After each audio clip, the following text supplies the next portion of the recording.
Hello everyone, this is honey kitchen. ఈరోజు మీకు దొండకాయ ఫ్రై ఎలా చేయాలో చూపిస్తానండి. క్యాటరింగ్ స్టైల్లో అండి, చాలా టేస్టీగా ఉంటుంది, క్రిస్పీగా. దీంట్లో ఉప్పు, గరం మసాలా, కారము, ధనియాల పొడి, కొంచెం పసుపు పొడి, కొంచెం జీలకర్ర పొడి అండి, ఇవన్నీ వేసుకోండి. తర్వాత ఒక 1/3 కప్ బియ్యం పిండి తీసుకుంటా ఉన్నానండి. ఒక 1/4 కప్ వచ్చి శనగపిండి ఉంటే శనగపిండి వేసుకోండి.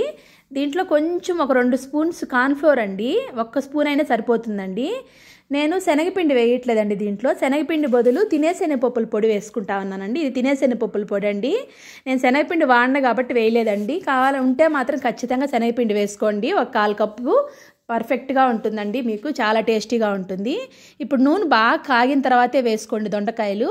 ఫస్ట్ మీడియం ఫ్లేమ్లో బాగా ఫ్రై చేసుకొని తర్వాత హై ఫ్లేమ్లో పెట్టుకోండి. చూసారు కదా, ఇట్లా గోల్డ్ కలర్ వచ్చేంతవరకు ఫ్రై చేసుకోవాలి.